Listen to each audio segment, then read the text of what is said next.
부모는 자식을 키우고 자식은 자기 인생을 산다.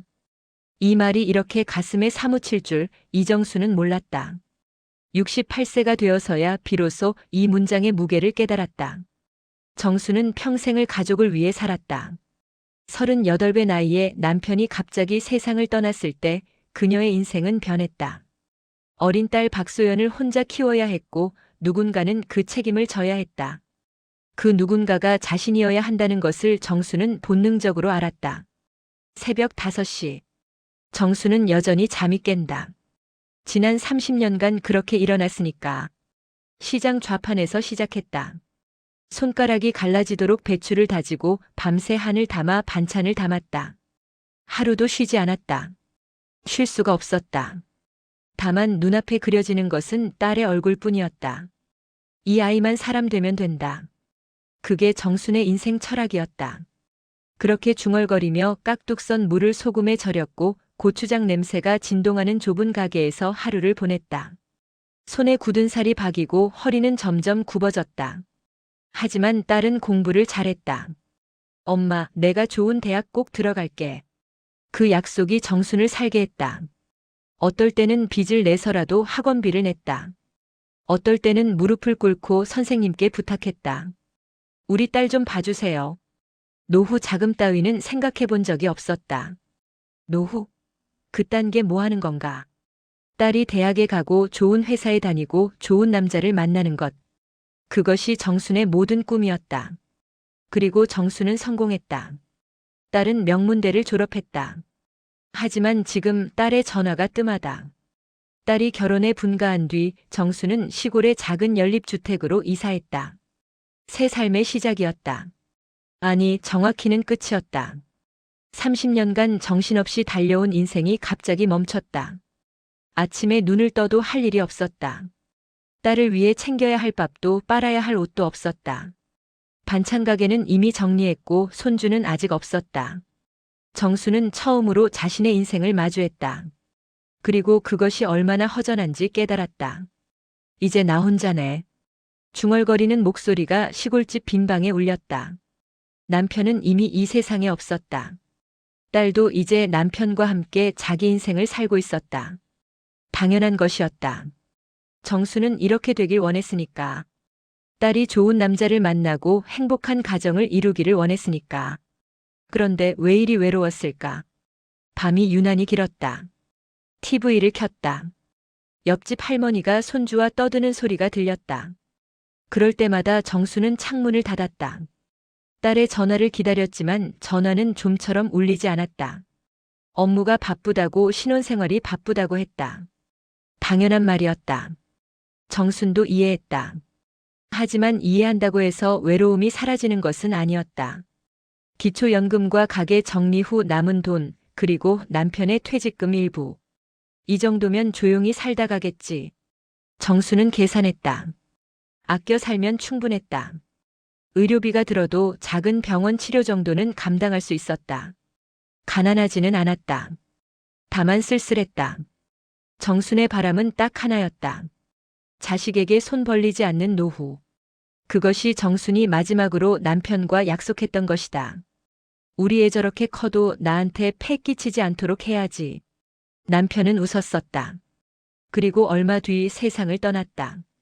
정수는 그 약속을 꼭 지키고 싶었다. 아무것도 달라진 게 없다고 괜찮다고 보여주고 싶었다. 혼자여도 괜찮다고, 딸은 자기 인생 마음껏 살아도 된다고. 그렇게 정수는 매일 아침 혼자 밥을 차렸다. 떨리는 손으로 뉴스를 켜고 이웃 할머니와 짧은 인사를 나누고 혼잣말로 하루를 채웠다. 엄마는 괜찮아. 정말. 하지만 누가 들어주는 것도 아닌데 자꾸 말이 나왔다. 어느 날 오후 딸 소연이 남편 김도현과 함께 시골집을 찾아왔다. 정순의 얼굴에 순간 밝음이 떴다. 몇 달 만이었다. 반갑고 또 어쩐지 불안했다. 이렇게 급하게 찾아올 일이 있나 싶었다. 엄마, 밥 먹었어? 소연이 물었다. 정수는 한참을 식사를 준비했다.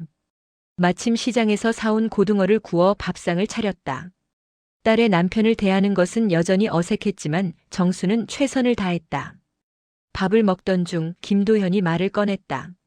어머니, 잠깐만 도움을 주시면 돼요. 정수는 숟가락을 놨다. 뭔가 올 것 같은 예감이 맞았다. 사실 저 최근에 사업 확장을 준비 중이에요. 새로운 점포를 내려고 하는데 은행 대출이 잘 안 나오네요. 정수는 고개를 끄덕였다. 세상 물정을 모르지는 않았다. 그래서 도현이 숨을 고르며 계속했다. 명의를 좀 빌려주실 수 있을까요? 사업자 대출의 보증인으로 어머니 이름을 써야 해요. 정순의 손이 멈췄다. 명의만 빌려주시면 돼요. 실제로 돈이 나가는 건 아니거든요. 저희가 다 처리할 테니까. 말은 쉬웠다. 하지만 정수는 알고 있었다. 명의가 뭔지를 말이다. 그것은 단순한 이름이 아니라 책임이었다. 그것도 아주 무거운 책임이었다. 옆에서 소연이 물장구를 쳤다. 정수는 자신의 딸을 잘 알았다. 그 울먹이는 목소리는 진심이었다. 엄마, 이번 기회 놓치면 우리 정말 힘들어져. 정순의 가슴이 철렁했다. 자식이 힘들다니. 자신이 도울 수 있는데 뒷짐을 지고 있을 수가 있나. 명의요? 정순이 천천히 물었다. 네, 그냥 이름만 있으면 돼요. 저희가 처리하니까요. 정수는 밥을 몇 술 더 먹으며 생각했다. 평생을 자식을 위해 살아왔다. 이것도 그 연장선이 아닐까? 다만 마음 한구석에서는 뭔가가 자꾸 거슬렸다. 금융회사 광고에서 본 적이 있었다. 명의를 빌려주면 안 됩니다. 그 말이 자꾸 떠올랐다. 하지만 그건 남의 자식이 하는 소리 아닌가. 자신의 딸이 자신의 사위가 하는 말은 달랐다. 어머니, 좀 생각해 봐 주실 수 있을까요? 정수는 느리게 고개를 끄덕였다. 그래, 생각해 보지. 그 밤 정수는 잠을 이루지 못했다. 처음엔 정말 문제 없다고 했다. 도현이 직접 은행에 다니며 모든 것을 처리한다고 했고 소연도 엄마 걱정하지 마. 다 잘 될 거야 라고 말했다. 정수는 그 말을 믿기로 했다. 자신이 할 수 있는 최후의 선택이었다. 하지만 딱 3달이 지났을 때 손 떨리는 손으로 집 우편함을 열어본 정순의 얼굴이 창백해졌다. 연체 통지서. 그것도 한 장이 아니었다. 여러 금융기관에서 동시에 날아온 것들이었다. 정순의 이름으로. 정순의 주민등록번호로. 울컥하는 기분을 참으며 전화를 돌렸다. 도현아, 이게 뭐 하는 거야? 도현의 대답은 차분했다. 아, 어머니. 그건 시스템 착오예요. 제가 은행에 가서 바로 처리하겠습니다. 걱정하지 마세요. 착오. 그 단어가 정순의 가슴에 박혔다. 착오. 그런데 왜 계속 생겨날까? 그 뒤로 정순의 이름으로 된 서류가 하나둘 늘어났다. 신용카드 통지서, 추가 보증 요청서, 이해할 수 없는 금융 서류들. 정수는 낡은 안경을 쓰고 한 글자 한 글자 읽으려 했다. 하지만 아무것도 이해가 되지 않았다. 딸아, 이게 뭐냐고. 전화를 거는 손이 떨렸다. 이번엔 딸이 받았다. 소연의 목소리는 어딘가 다급했다. 엄마, 그건 사업 확장하면서 필요한 서류야. 도현이가 다 처리한다고 했잖아. 그냥 무시해도 돼. 무시해? 내 이름인데? 엄마. 소연의 목소리가 낮아졌다. 지금 빼면 더 큰일 나. 우리가 지금 정말 바쁜 시간이야. 제발 좀 기다려줘. 다 정리될 거야. 정수는 입을 다물었다. 딸의 절박함이 전해졌다. 또다시 그 익숙한 감정이 밀려왔다. 자식이 힘들면 부모가 견뎌야 한다는 것. 그것이 정순이 30년을 살아온 방식이었다. 알았다. 엄마가 기다릴게. 전화를 끊고 정수는 서류를 다시 들었다. 글씨가 흐릿했다. 눈물 때문일까 아니면 노안 때문일까? 정수는 알고 싶지 않았다. 밤이 되면 정수는 불을 끄지 못했다. 천장을 보며 생각했다. 내가 뭘 잘못했나? 딸을 위해 살았는데 왜 이런 일이 생기는 거지? 자신의 이름이 누군가의 빚에 묶여가고 있다는 생각이 들었다. 하지만 딸은 자신을 필요로 했다. 그것만으로도 정수는 견딜 수밖에 없었다. 지금 빼면 더 큰일 난다. 그 말이 계속 맴돌았다. 정수는 서류를 한 구석에 모아두었다. 내일이면 괜찮아질 거라고 자신을 달래며 잠이 오기를 기다렸다. 하지만 잠은 오지 않았다. 그날은 평범한 월요일이었다. 정수는 기초연금을 받기 위해 은행에 방문했다. 늘 그렇듯이.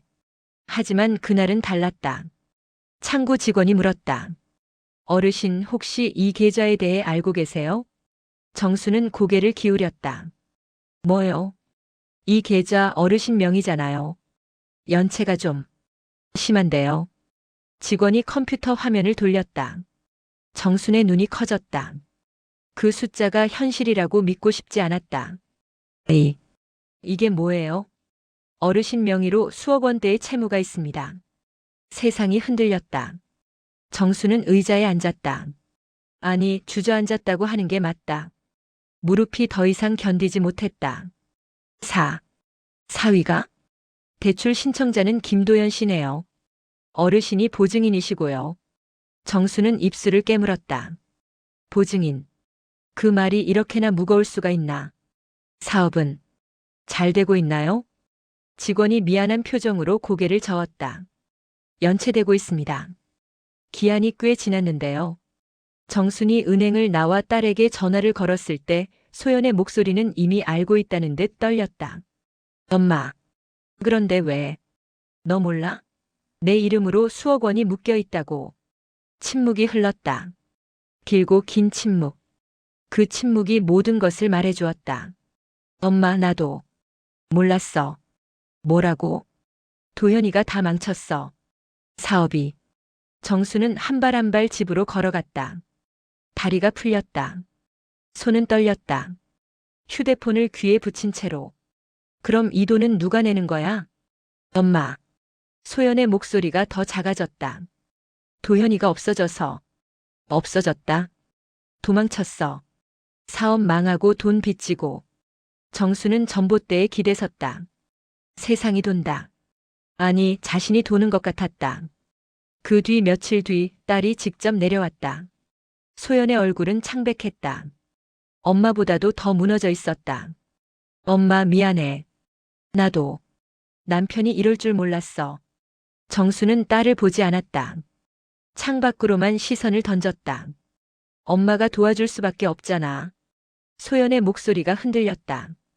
그 말에 정수는 돌아섰다. 내가. 뭘? 엄마가 도와줄 수밖에 없잖아. 엄마 말고 누가 날 도와주겠어? 그 순간 정순의 마음속에서 뭔가가 부러졌다. 주저앉고 싶었다.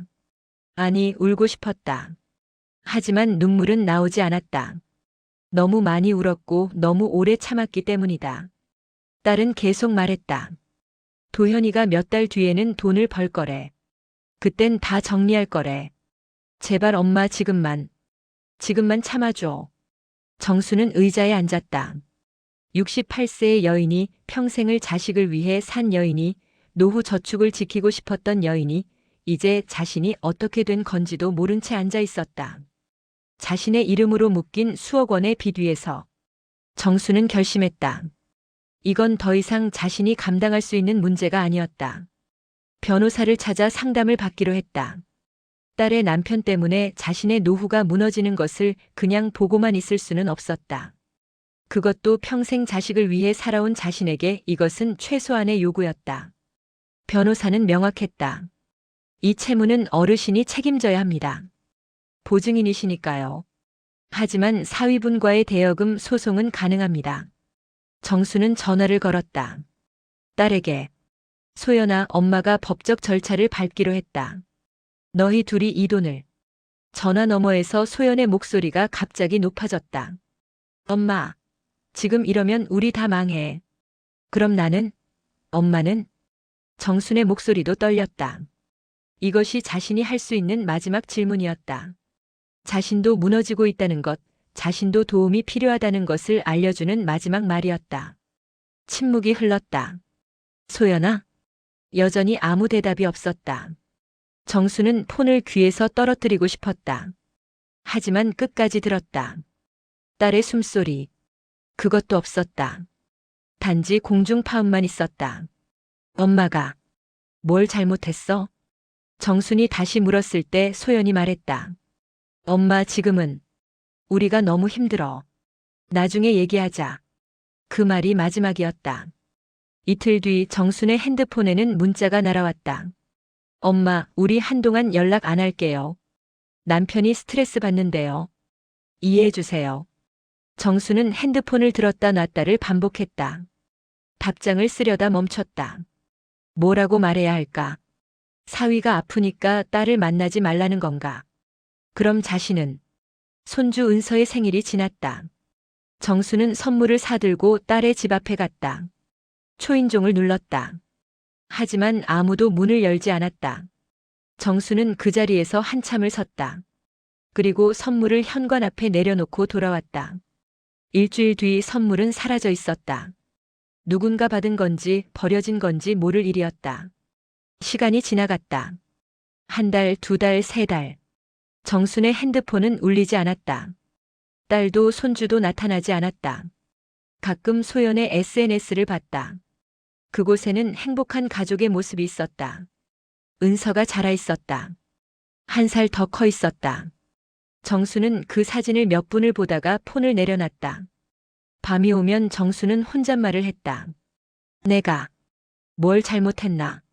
그 답은 돌아오지 않았다. 딸도 돌아오지 않았다. 어느 날 정수는 거울을 봤다. 자신의 얼굴이 낯설었다. 주름이 더 깊어져 있었다. 머리도 더 하얀 줄이 들어서 있었다. 하지만 눈빛이 가장 달라져 있었다. 그곳에는 더 이상 무언가를 기대하는 눈빛이 없었다. 오직 공허함만 남아 있었다. 정수는 티끌 하나 없는 정돈된 빈 방에 누워 천장을 봤다. 자신의 이름으로 묶인 수억 원의 빚도 있고 자신을 떠난 딸도 있고 얼굴도 보지 못하는 손주도 있었다. 평생 자식을 위해 산 엄마는 이제 혼자였다. 정수는 지금도 그 작은 시골집에 산다. 벽에는 여전히 은서의 사진이 붙어 있다. 3년 전 사진이다. 이제 은서는 초등학교에 들어갔을 것이다. 정수는 그것을 모른다.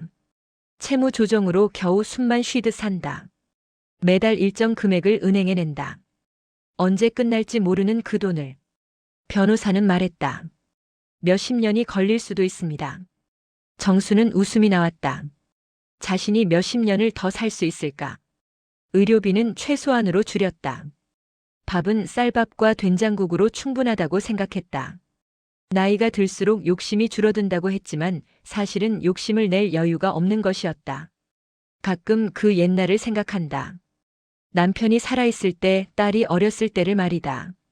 그때는 힘들었지만 목표가 있었다. 딸을 좋은 사람으로 키운다. 그것만 생각했다. 그리고 그것을 이루었다고 생각했다. 하지만 이제 정수는 안다. 자식을 위해 다 바쳤다고 생각했는데 정작 나 자신을 한 번도 돌보지 않았더라. 그 깨달음은 너무나 늦게 왔다. 정순이 처음 은행에 명의를 빌려줄 때 누군가 말했어야 했다. 엄마, 그러면 안 돼. 딸이든 사위든 아니면 이웃의 누군가든. 하지만 아무도 말하지 않았다. 아니, 말할 수 있는 관계도 없었다. 정수는 너무 오랫동안 자신을 배제하는 것을 미덕이라고 생각했다. 부모는 자식을 키우고 자식은 자기 인생을 산다. 그 문장의 첫 번째 부분만 생각했다. 부모는 자식을 키운다. 그것뿐이었다. 자신도 누군가에게 돌봄받을 수 있는 사람이라는 것을 깨닫지 못했다. 또는 깨닫고 싶지 않았다. 자식이 자기 인생을 산다는 것, 그것은 아름다운 말이다. 하지만 그 말의 다른 쪽은 이것이다.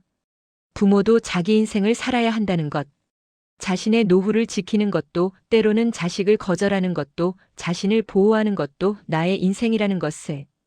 그것을 정수는 너무 늦게 알았다. 밤이 오면 정수는 침대에 누워 생각한다. 만약 그때 안 되라고 말했다면? 만약 자신의 노후를 먼저 생각했다면?